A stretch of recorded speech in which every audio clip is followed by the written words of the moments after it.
to SledgeHammer Horror, guys. I am Ken Sledge, and let's talk horror. Today, I'm joined by filmmaker, writer, director, and stand-up comedian, Ricky Glore. Ricky, how you doing, man? Hey, doing great. Thank you for having me on. No, dude, this is so incredible. So not only am I a fan of you because of some things that we're going to talk about, but also being a stand-up comedian. You've been seen and heard on the Bob and Tom Show, Sirius XM, Dry Bar Comedy, and IFC Independent Film Channel. In your 2020 short film, Caw, we could talk about this all night long because it's been selected for numerous film festivals and been awarded so many different awards. So before we go any further, what's a little bit you can tell us about Caw? Caw actually came from it. It was filmed the weekend before the world shut down. And at the end of February, beginning of March last year. And it was actually filmed as a proof of concept for a much larger script that I have for a feature that was originally titled Camp Giallo, kind of written and had the tone of the vein of, say, mid-70s Dario Argento or Mario Bava kind of giallo thriller suspense movies. And Caw, which I just changed it to because I maybe to placate the masses a little bit, but knowing that I was going to use it as a short film and not a proof of concept, I wanted the title to be something short, succinct, and understandable. And I was worried that enough people would go, Camp Giallo, what's that? Like, I know, as a stand-up comedian, I live by the rule of thinking that your audience is as smart or smarter than you. But in that instance, being kind of my first short film in the horror world where I knew I was going to be starting to step in deeper as the year went on, I was like, all right, I'm going to change it to Caw. And it just happened. It was just happenstance that the characters have those crow plague masks. Yeah. Which then, a month into the pandemic, I was like, holy shit, we were prescient. Like, we were really finger on the pulse. Yeah. But no, it's an opening scene of a movie, so it lacks a little bit in the beginning, middle, and end portion or department for a short film and a narrative. But I think it does what it needs to do, and a lot of the accolades for all of our nominations have always included special effects and visual effects, which the same team that did that has worked with me on my second short film, Racist, and is also currently working on All Your Friends Are Dead. And is Caw, is that available to watch yet, or is that something still in the festival circuit? Still in festival circuit. So something they always recommend is to have it not listed on YouTube. Sure. Probably by the beginning of 2022, it will be. I'll unlock the link on YouTube for everyone. Well, when you do, please let us know, because I love to spread the good word. And once it is available for everybody to watch, I would love to be able to share that with everybody, because I'm so excited for myself to see it as well. But something else I want to talk about real quick. You brought it up a little bit just now. All Your Friends Are Dead. This is something that I think is a great concept as a fan of slashers, and I don't want to give away too much. Obviously, I want this to you can, because the title is All Your Friends Are Dead. It's kind of a hard, I was on another show just recently that I was like, oh, I guess the spoiler is all the friends die. So, but you guys can get involved in this as well, because like I've talked about on the podcast before, helping out with independent film can be very gratifying, not for just the people that you're helping, but for yourself. I know it's hard right now. Times are tough, but any little bit that we can do helps out. And the Kickstarter for this film is right down here in the description, as well as all the links. So you can follow everything that Ricky's doing, all his social media. So if you have the time and the money, it would be very grateful for you to help out make this film possible, because watch the trailer down here, guys. I'm telling you right now, this is going to be amazing. And I'm so happy that I can help to promote this, because I'm a genuine fan. And when I heard about this, we reached out to each other. This was something we wanted to make happen right away. So spoiler free, what a little bit can you tell us about All Your Friends Are Dead? We got a great kind of log line from our first review after we sent out the press release, which was so my log line was, what if the breakfast in the campaign video, you'll see, what if the Breakfast Club became the Big Chill and went camping in a Friday the 13th movie? Then I started thinking about that, and I said that to a lot of people, obviously, before we put it in the press release.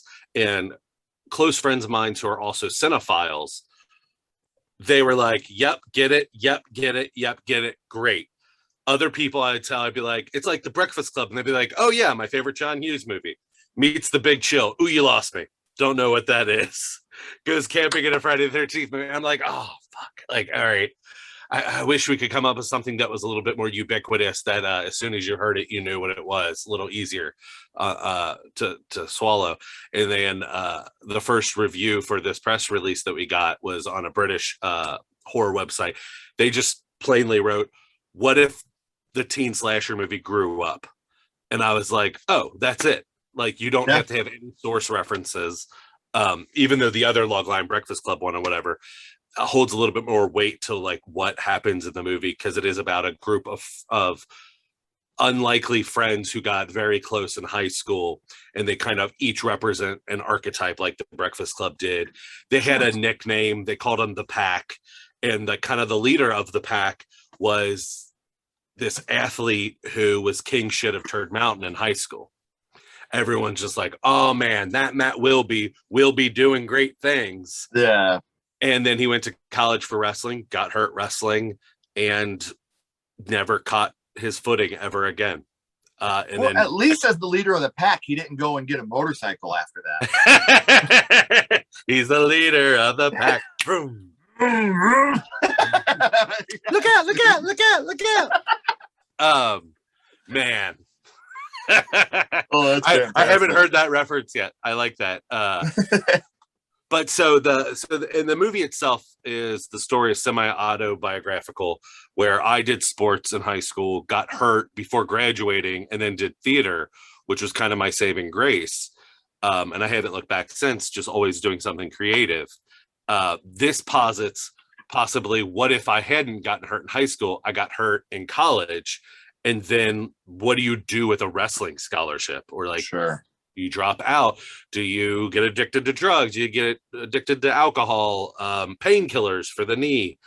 And this lead character just wakes up one day, he's 35, he has no real jobs, and he has no friends, and he realizes he kind of has no reason to live, or so he thinks. So he decides he's going to kill himself, and he lets the Pack know, which he's been estranged from for years, that he's going to do it at the last place that they hung out at the end of senior year, where they went camping. And surprising him, they all show up and they stop him from killing himself.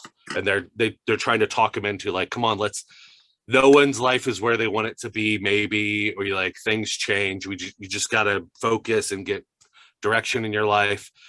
Unbeknownst to them, while they're talking Matt into not killing himself, there's a masked killer out in the woods who's starting to pick them all off one by one. That's so awesome. Making Matt really have to ask himself, oh, do I want to live or not? Because now I'm confronted with it. It's my decision. I could just let the guy just stick a machete right through me. But he finds it's a fight or flight kind of mentality. And that's and then then if you remember what the title is, it's called All Your Friends Are Dead. So who lives? That's great, man. And like I said, I'm so excited for this. Any updates you get, please give them to me so I can give them to everybody here. But you guys don't have to wait for me. Why, Ken? Because I already told you all the links are down here in the description. So make sure you're clicking the links. Make sure you're giving Ricky a follow so that way you guys can stay up to date on everything he's doing. So we know what you got going on in the future, and we know what you're doing right now, Ricky. But now, my friend, I want to take it back to the past. And I want to talk about the first horror movie you watched, the horror genre. And your first horror movie was A Nightmare on Elm Street. I pretty sure, from what I remember, my dad showed me anything and everything at a very young age. So I was starting to see things by 5 and 6 years old. But what I remember is being like 3 or 4 years old. God, maybe even 2, but I know you're not supposed to remember stuff from that. Being at the foot of my parents' bed, the lights off in their bedroom, and I think they thought I was asleep, sleeping at the foot of the bed. Sure. And my dad used to have this big wooden entertainment center in their bedroom and had a big, heavy metal, like those gray metal TVs with the clickers down the side. Oh, yeah. And sitting on top of that was a Betamax player and a VHS top loaders, spring-injected top loaders. And they had rented A Nightmare on Elm Street. So it's probably like 1988 if I was 3. And I remember just like being still like not wanting to get kicked out of the room and wanting to see like, oh, what are they watching that I'm not supposed to be? And images that just stuck in my mind were not the Johnny Depp bed kill scene, but the scene at the end after Marge Thompson, Nancy's mom. One of the two, it's weird. The two worst special effects in that movie both deal with Marge Thompson. When she turns into the skeleton after the fire gets extinguished, and she's like, ah, and she sinks into the bed. That, and then when she gets pulled through the window at the end, where it turns that dummy, it looks a little chintzy. The only other one, and I can't dig them too much, is Fat Freddy, where the guy's wearing the flame retardant suit in the basement, like, and he looks like Freddy got stung by like 1,000 bees, because it clearly was to protect the stunt man who was going to fall then down the steps.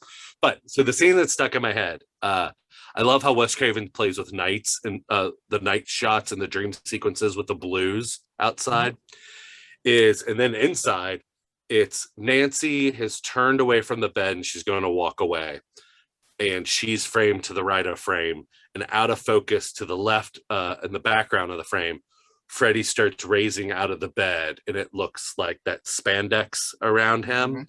And then he takes his claw and he rips it, and then he comes out and the smoke comes. God, that scene's just so beautiful, and like that stuck with me for so long. The other one, which I feel like was only like a year later, was my brother and his friend. They had rented Dream Warriors and were watching it in the basement. And unbeknownst to them, I had come up, like it was behind the couch. Of course, at the perfect moment when Philip is getting puppeted. Dude. That to me is, I think, the most brutal kill of the Elm Street series and any film. Just like, and I know it's a dream, but like slicing him open and using his veins to puppet him. Oh my God. And what I love about that scene is the hard work that went into that, because not only do you have him with like his veins and arteries, but then there's other scenes where it's just him walking. Like you don't see all that. So, you know, the great filmmaking that went into these Nightmare on Elm Street movies. And it's funny that you just brought something up that I say all the time. I think that A Nightmare on Elm Street is the perfect horror movie. If you take away the last 5 minutes with that dumb fucking blow up doll and that stupid fucking Freddy car, I think it's the perfect movie. I really do. To dive deeper and to know the history of it, of that was a compromise, and it could have been so much worse, because Robert Shea wanted, the producer who bought it and made Elm Street happen, and kudos on him. And like him and Wes worked very well with a lot of things that did happen. And much later, when have you ever heard a story of a producer or a film company giving a creative back points? Right. And ownership, right? Sean S. Cunningham isn't doing that to Victor Miller right now. It's funny. I just, a couple months ago, I had Victor Miller on the podcast, and I can't really talk about a lot of what happened because he asked me not to talk about the lawsuit on the podcast. I promised him I never would, but I can tell you right now that some of the things going on behind the scenes of that would make people sick if they knew the truth. So I hear a lot of people shit on Victor Miller. Oh, like, no. You guys have no idea. But then he also told me too, he's like, don't hate Sean. And that's all I'm going to say to you guys. You know, it's not all Sean Cunningham. You know, I mean, there, I have also talked with Victor Miller on a podcast where this is a few years ago, where he hadn't watched, he came on, we were doing a Friday the 13th retrospective, and he had never seen any of the sequels. Yeah. He had never seen anything past his first movie. And I said, oh, would you come on and be our guest to talk about one of the sequels and watch it? And he's like, sure, send me over a list of the ones you haven't done yet, and I'll pick which one I think is the most interesting.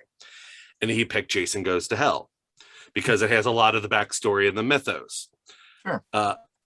And it was really cool talking to him about something like that we all as horror fans have seen numerous times and have very strong opinions on. But him being like, oh, he's like, I like that they added this to the mythology and blah, blah, blah, blah, blah. But that got me connected to then Adam Marcus, who I've become friends with. Like I've gone and done shows in LA, and he has come to, him and Deborah, his wife, have come and seen the show. And we've kept up a relationship. Like he watched Call, my short film, and gave me notes on what he would do, and That's so rad. he's a great guy. If not to promote an old podcast that I did, but if you go to Wikipedia and you search Adam Marcus, or it might be even Jason Goes to Hell, one of our episodes where he talks about his relationship with Sean S. Cunningham and working on Jason Goes to Hell is actually cited on the Wikipedia page. Is that the one where you're talking about how Sean said, "Get that fucking mask out of my movie"? Mm-hmm. I knew it, dude. I knew it. Like, because I listened to that. Yeah. You know, and like it's intense to hear Adam talk about that because he's a first-time filmmaker at this point. Yeah. You know, and for them to come and say, "You get that fucking mask out of my movie, any means necessary."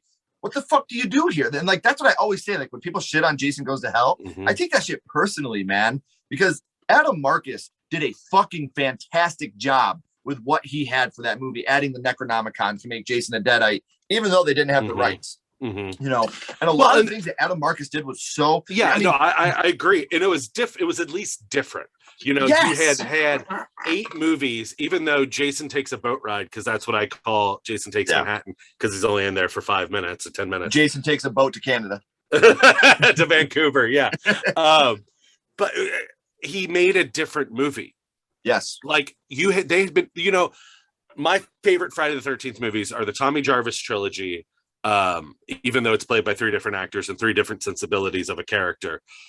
But New Beginning, I love New Beginning because it's at least different than I love Final Chapters, probably my favorite as far as like Jason being Jason and it being like the most like I like Jason Lives for the parody aspect, but I also hate that that's the first movie and only movie that there's little kids and no little kid gets killed. Not that I want to see a little kid get killed, but fuck them kids. Yeah, I mean, like that's terror. But like New Beginning, yeah, they did something new, and it's interesting. It again harkens back to the Giallos. It was an ex-porn director, so there's a reason why the movie feels sweaty. But like, I don't ding that. Like Adam Marcus, listen to him. He was a childhood friend of Sean Cunningham's son and grew up with him. Sean was a mentor. It's how he got to meet Wes and a lot of other people in the horror community. And then he dicked him. Yeah. And Sean has dicked Adam and his credibility in public at conventions and different clips you can see on YouTube. That's fucked up. I don't like that at all. Questioning the measure of a man. I've never met Sean. I haven't talked to him. The dude's about a buck. I don't think the dude's about entertaining. And I've talked to Victor a couple times, and I've talked to Adam numerous times, and I know who they are as people. So Victor is one of the kindest people I've ever met, and that's not lip service. I mean, after our interview, me and him sat and talked for a couple hours, and he was willing to share stuff, you know, because obviously we talked about the first horror movie.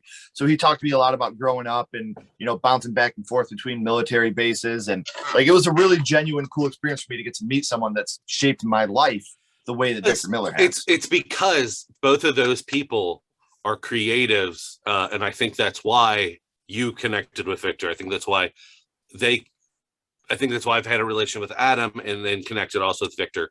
Is I similarly, whether it be stand-up filmmaking or whatever, my ultimate goal when letting my creative out into the world is to entertain people. Yes. Not to show people how smart I am, not to show people how funny I am, not to, if you want to masturbate, not just for money, right? Like it's the first thing. If it entertains them, then the thing probably will have a monetary success. Right. But it should, if you're making something to show people, it should entertain. That should be the last part, you know, is the money. Yeah. And like real quick, I want to add this real quick too before we go back to Nightmare. Jason Goes to Hell has fucking Creighton Duke in it. So if anybody wants to talk shit on Jason Goes to Hell, I'll break your finger in a jail cell. Okay. So, like a little girl and a hot dog and a donut. So but I got to go back to Nightmare real quick. We already talked about what scene affected you the most, being, you know, Freddy coming up in the bed.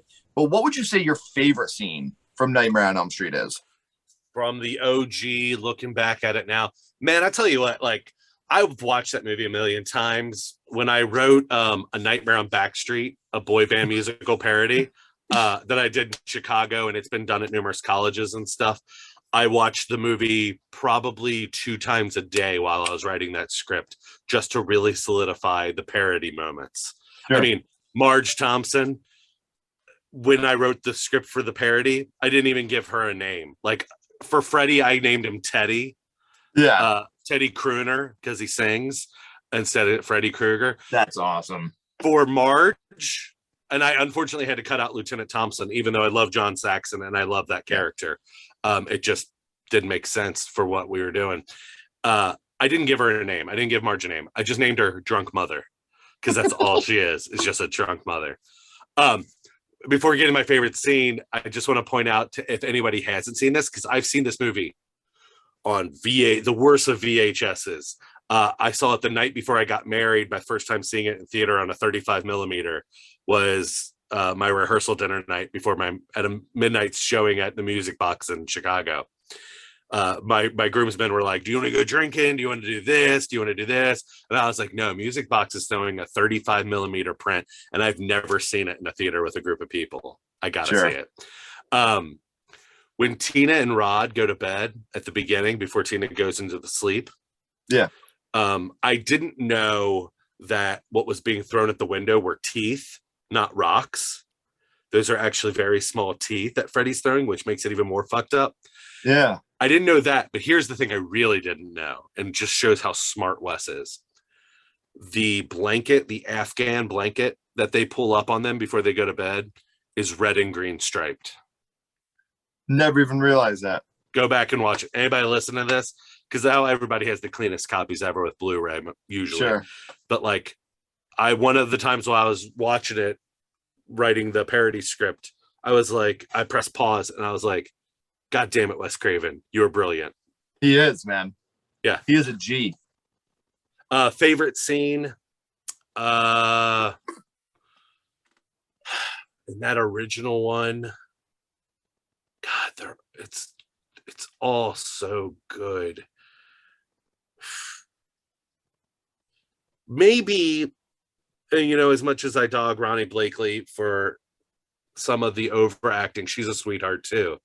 But the scene when she reveals the glove in the boiler room to Nancy. Yeah. Just that, it's exposition city, but it doesn't feel like you're getting spoon-fed a lot of exposition.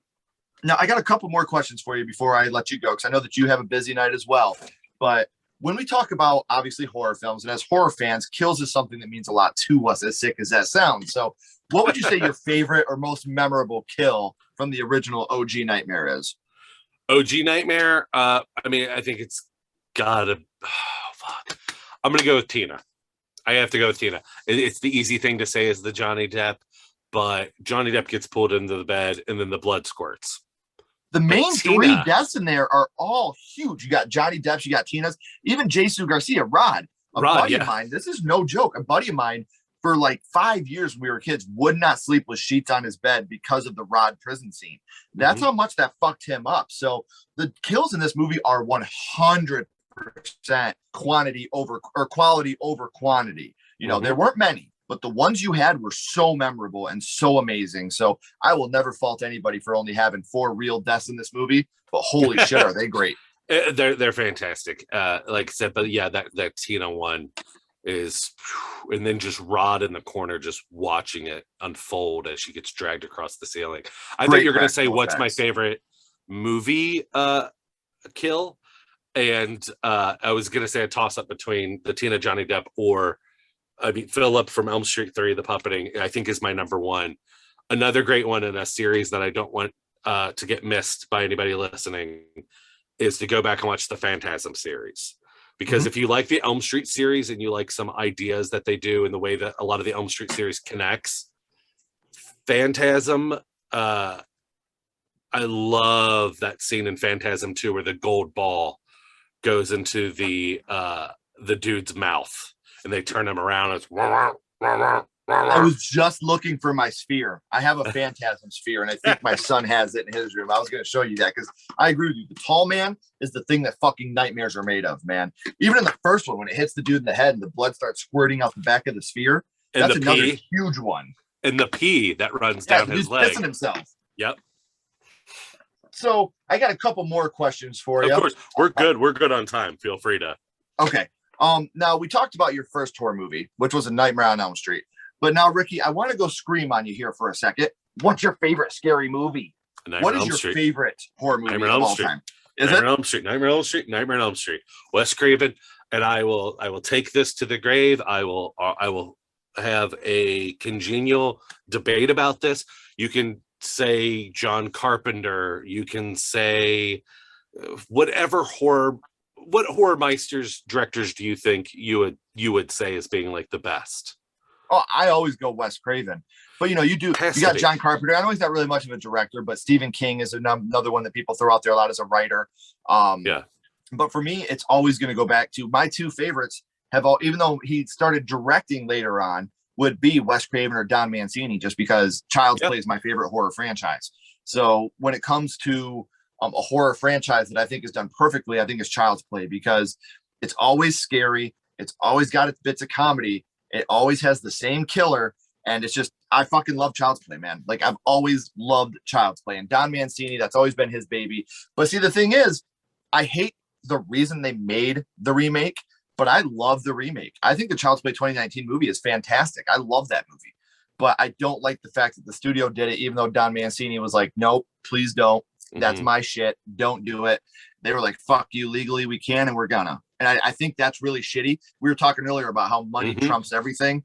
And I think that the studio made it. And again, a lot of it's a very sincere movie when it comes to directing, character development. The people that were in the film, you could tell that it meant a lot to them. But the fact that the studio did it just because they were like, fuck, we need to make money and remakes are the way to go, that really sucks. But I love the movie itself. Yeah, I mean, the biggest thing that it misses for me is not having the Charles Lee Ray, the actual person being trapped inside this doll. So they're having to do this minstrel show of like being like, well, I have to act lovable, but it's like, I fucking hate this. Like, you know. See, I love the fact that Charles Lee Ray isn't in it. And the reason why I love that is because you're not going to get, even though it was Mark Hamill. Oh, yeah, you're not going to get Brad Dourif. Yeah. To be Brad Dourif. Yeah. And obviously, Chucky is coming out on Sci-Fi, the limited series. And, that universe is still going. So I think that they took it in the right direction. And I would love for them to continue the Child's Play 2019 franchise with like the next one being like, because they can't use Child's Play 2. The studio does not own that title.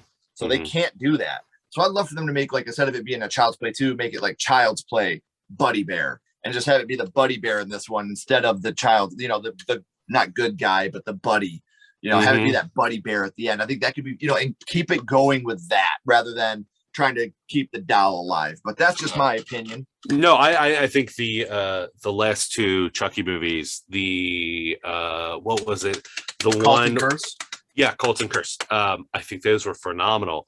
I think they really elevated after Bride and Seed and brought it back to an actual scare. I mean, they were going the Freddy route of getting a little ridiculous. Yeah. Well, Seed of Chucky is a terrible movie.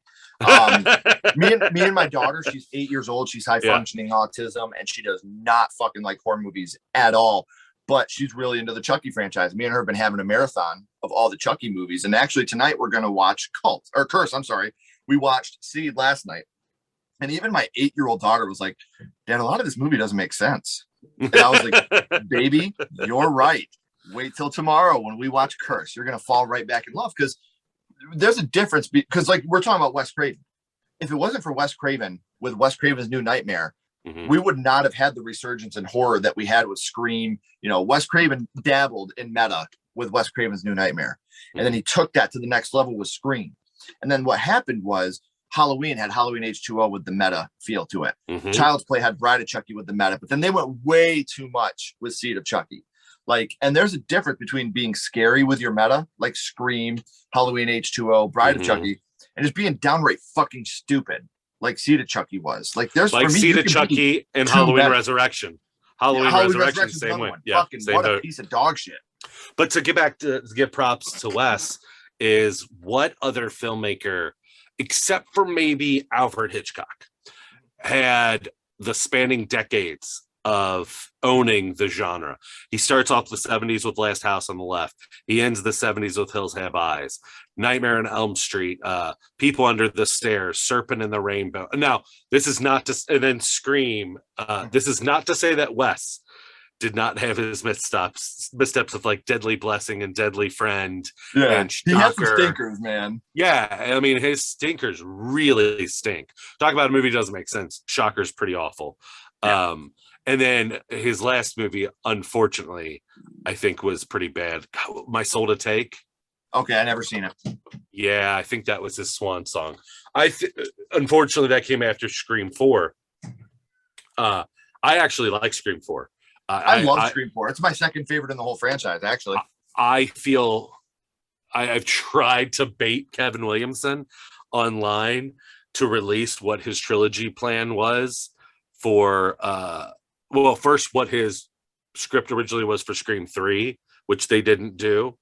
And then the person they had write Scream 4, they had rewrite. Oh, sorry. The person they had write Scream 3, they had come and rewrite Scream 4. And that kept him from being like, I had a whole nother trilogy planned and I'm done. Like, you guys pissed on me again. Like, you guys screwed me over again. There's really so much wrong with Scream 3 that it was hard to go down from Scream 3. I think that's easily the weakest in the franchise. But I love Scream 4. I think Scream 4 was great. I loved a lot of what they did in it. Obviously, it could have been better. There are missteps to it, but it's still a fantastic movie. Like, it's my second favorite in the franchise. If you take out the third act of Scream 2, I think that's, if you could replace that with like the dumb falling rocks and pretty much anything after Sidney crawls over Ghostface and runs away from him in the car, everything thereon, Wipeout, and it's an okay, it'd probably be my second favorite, but I hate the third act. So now, real quick, my friend, I want to go back to Nightmare on Elm Street. We always end these with the same question. I know the answer, but I asked it on all 200 episodes so far, so I got to ask you. We're ranking Nightmare on Elm Street on a skull count. Now, it's 0 to 5 skulls, 0 being the worst and 5 being the best. Now, we're not ranking it on production, acting, nothing like that. Score, we're not being critics right now. What we're doing is we're ranking this movie strictly on what it means to you and how much this movie affected you. So 0 skulls being the worst, 5 being the best. What would you say your ranking of Nightmare on Elm Street is? 100% 5 skulls. I knew it. But I gotta ask. You know what I mean? Yeah. I'm with you. Like I've said 1,000 times, it to me is the best horror movie ever made. And if you take out that last 5 minutes, it's the perfect horror movie. It's in my top 3 on great movies. It's in my top 3 in practical effects when it comes to horror movies, right up there with The Thing and American Werewolf in London. The practical effects in this movie get overlooked a lot, but for the budget they had, the practical effects in this movie are fucking fantastic. So I love A Nightmare on Elm Street. I think Freddy Krueger is one of my favorite villains of all time. You always had Jason and Michael competing with him, but it was always a different guy under that mask. Sure, it was always Jason Voorhees, but there was always a different guy there. With Nightmare, it was always Robert Englund, no matter what. What I was going to say is, we mentioned the ending. I agree that the ending, on that, the 2-tape thing, they had the ending where Marge didn't get pulled through the door and Nancy gets into the car and it's not the red-green stripe convertible and she pulls away. And then as they're following her pulling away into the mist, the camera keeps on going and it just goes to the kids jump roping and singing the song, leaving you on the idea, was this whole thing a dream or not? Right. I think that works. Now, Bob Shea wanted to do Freddie pulls up, a school bus pulls up, and it's Freddie in the school bus. And then all the kids. And Wes was like, there's no fucking way Freddie's driving the school bus. And then you get part 2. Yes. And then, then Robert Shea is like, hey, Wes. Fuck you. Part 2 is a masterpiece in its own, which I'm glad I'm glad it's getting the resurgence that it deserves. But so Robert Shea also came up with the oatmeal steps as she's going up and they sink in. So that's a fantastic Nightmare idea. Yeah. But so that at the end, basically Bob Shea, who had been hands off a lot on the production, was like, look, I gave you all the money. We gotta have a hook for a sequel. Yeah. And Wes is like, what? There's not going to be a sequel and blah, blah, blah. And so what they came up with is a compromise. And as janky as it is, it still sticks in my mind of being like weird. Like, I think it's hard to swallow now where we know the series has went and rewatching that first movie. But watching it the first time, I wasn't like, oh, I hate that. That's stupid. it's Right. now in retrospect, going back and seeing kind of how awesome that movie was, that you then get to start picking apart the end. Right. And you're completely right, because as a kid, that did scare me, and one thing I could say about the Nightmare on Elm Street series, everybody always asks me, you talk a lot about how great the Nightmare franchise is. What's one thing you dislike? And I can honestly say, up until the remake, even though I dislike the remake as a whole, up until the remake, every single Nightmare on Elm Street, whether it's part 1 through Wes Craven's New Nightmare, has a garbage ending. None of them, to me, have a good ending. Whether it's, throwing holy water on Freddy's bones, or Freddy seeing himself in the mirror, and I've never liked the ending of any Freddy movie. The seeing himself in a mirror is so fucking dumb. I mean, the fact that movie was put together piecemeal during the writer's strike is evident. I would say 3 probably has the best ending, because you have to remember, Christian mythology is not introduced in the first 2 movies of Elm Street. Not at all. The only thing that there's a little bit of visuals, and that's, I think, was Wes Moore just coming up from a religious background, just thumbing at religion, was Freddy coming through the wall and knocking off the crucifix. Yeah. Like, there's a couple images like that, but there's nothing rooted of like evil. And then, Sister Mary Helen, his mom, Amanda. So like that ending was very indicative of Hammer horror, of like the Christopher Lee Dracula movies. And so like that, God, which one is it? Is it Dracula Prince of Darkness, where they're on the ice and he gets knocked into it and it's like blessed with holy water? So like that's where he gets trapped or whatever. So like there's a thing like it kind of, that part 3 with Craig Wasson and John Saxon just creating. You're saying you love part 4, man. A lot of the imagery of part 4 is heightened versions. It's part 4 is the Joel Schumacher version of part 3, because you get the neon green, you get the neon pink, and I like part 4. I'm not crapping that at all, but like the car dump, that's such a great visual and a set piece. And Freddy coming back in the dream as John Saxon, as Lieutenant Thompson, or security guard Thompson at that point, and then killing Nancy. Side tangent, and I'll wrap up thoughts. So 3, I think, out of all of them has the best of the endings. Besides Wes Craven's New Nightmare, I think is a phenomenal ending, where they're sitting there reading the script. But if you've never read, I can't think of his name. It's Andy something. He had a run of comic books in the 90s where they did a comic book version of Freddy's Dead, but they also did a continuation comic book series of what happened to Alice and Jacob after part 5. Okay. And it's like a 10-book run. It's never been done or reprinted. I think you can find and read them online, but it's Nancy. You find out Nancy is the good equivalent of Freddy in dreams. And she has protected, she's gathered up the souls of the Dream Warriors, and they are kind of like these dream knights of the good side. And so like helps Alice. Jacob's growing up a little bit now. If you love the Elm Street series, pick it up. I'm gonna have to, because I would love to see how that battle would take place. It's almost like your battle of heaven and hell done through dreams. Dr. Neil Gordon comes back, and so Alice gets to meet him. And so that's another connection to Kristen, and then explains how Kristen knew Nancy. And so she learns a lot of the extra lore that she didn't know through Dr. Neil Gordon. Well, that's fucking awesome. I'm gonna have to check this out. Yeah. Well, you guys can check it out too, but I do want to let you guys know real quick, like I said at the beginning, click the links down here in the description. Give this guy a follow. Check out the trailer. Check out the Kickstarter so you can be involved in this. Don't go anywhere, my friend. I got a couple more questions for you. Everybody else, as always, keep talking horror. Stay what you are, and we'll see you guys soon.